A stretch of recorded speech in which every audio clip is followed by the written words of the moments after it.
happened to be at the legendary Sound City studio out in the valley, which it does not exist anymore. We were in the back studio, the small one, working on some new ideas because they gave us free time all the time. It was like a second home for us. And I just wandered into Studio A to see what Keith Olsen, who had, been the engineer on Buckingham Nicks and who had really shepherded us through our early days in Los Angeles, what he was doing in Studio A. And as I walk in, I hear Frozen Love, which is a song from Buckingham Nicks, blasting over the big speakers.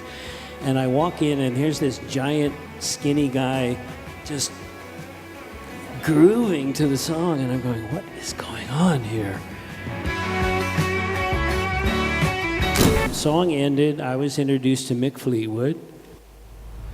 Turned out he was just looking for a studio to record an up-and-coming Fleetwood Mac album with, at that time, Bob Welch. We parted company. Bob Welch, I guess, within a matter of weeks, decided to leave the band, and I get this call from Mick Fleetwood saying, "Hi, remember me, Mick Fleetwood?" "Yeah." "Mm-hmm. How would you like to join Fleetwood Mac? We're looking for a guitarist." And I took a beat and I said, well, I'd have to talk it over with someone, but I think basically, if you're going to take me, you have to take my girlfriend too. And he said, "I'll get back to you on that." Do you always trust your first initial feeling? Special knowledge holds truth, bears believing. I turned around and the water was closed. John and Christine McVie had already broken up when we began recording Rumors. Stevie and I were in the process of breaking up. Normally when you are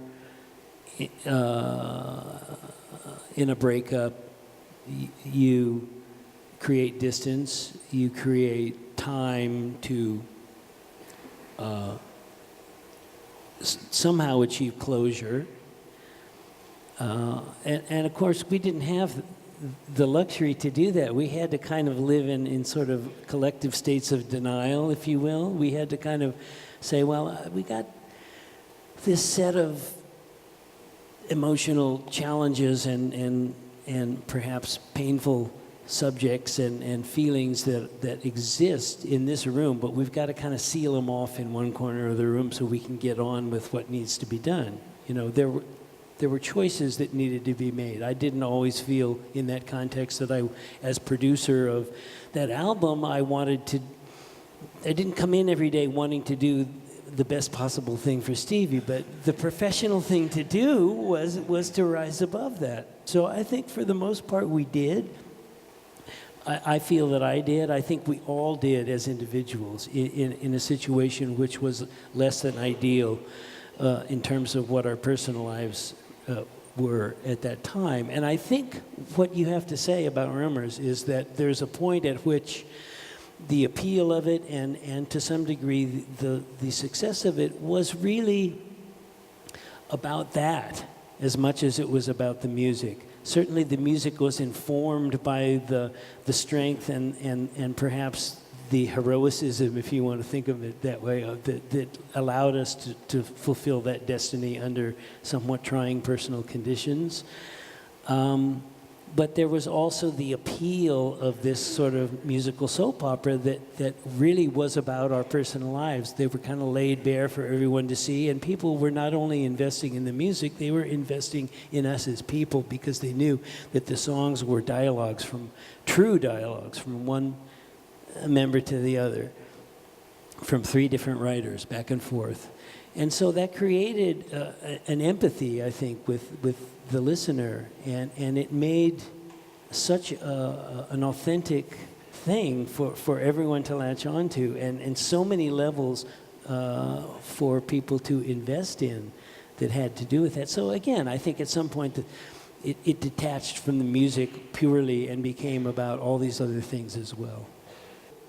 Reading reviews at the time about Rumors, one music critic commented, this is a quote, "What distinguishes Rumors, what makes it art, is the contradiction between its cheerful surface and its anguished heart. Here is a radio-friendly record about anger, recrimination, and loss." I think what you're saying is that is what makes Rumors so superb. And the larger question is, does great art take great pain? Oh, well, it certainly, I think what you could say about that is going, because, if you follow the adage, what doesn't kill you makes you stronger, I think you have to assume that at the very least, having painful experiences will broaden your emotional landscape and allow you to create more authentic art or art of more depth. I don't think you necessarily have to suffer in order to make effective art, though. No, I wouldn't say that. I don't know if there's a band with more internal relationships and heartache and drama. We talked about it backstage. It's if it ever gets made, it's going to be a great movie. It's going to be a great movie, and there are certainly people that want to write it.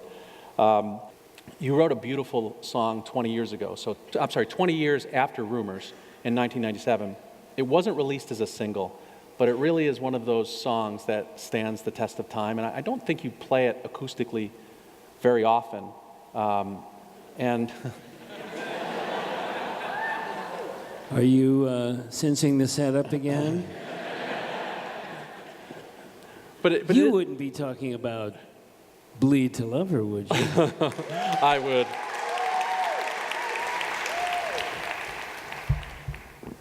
Now, I have to give you a slight disclaimer because David here, some of these things that we're going to be doing got sprung on me at the last minute. So, but I can see a method to his, he figured if he told me everything he was thinking of, maybe I wouldn't have showed up.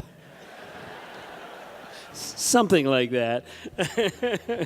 So we'll see. I don't know if we can get through this whole thing, but because I haven't actually played this in quite some time. Oh, he's going to leave. Oh, okay. Okay. Wish me luck. Okay.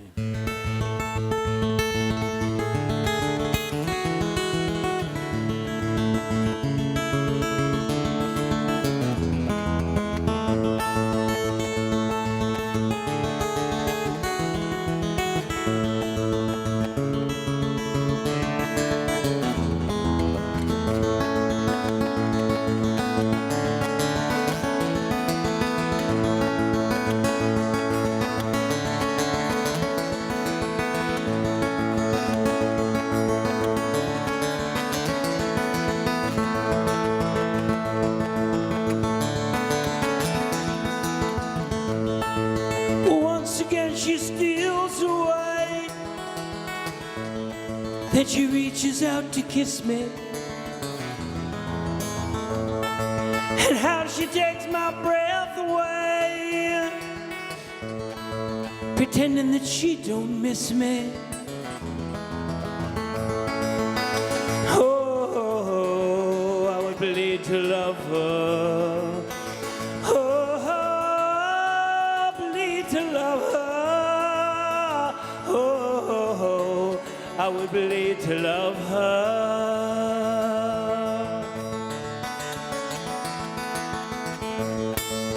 Once again she calls to me, then she vanishes in thin air, and how she takes my breath away, pretending that she's not there.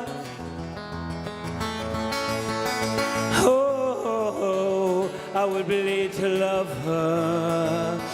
Ah, bleed to love her. Oh, I would bleed to love her. Bleed to love her. Bleed to love her. Bleed to love her. Bleed to love her. Bleed to love her. Bleed to love her. Bleed to love her.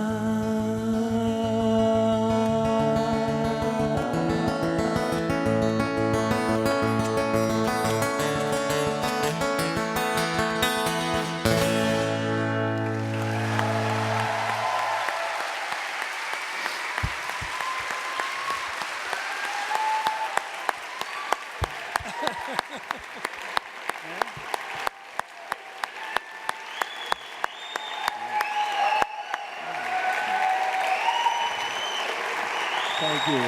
Thanks a lot.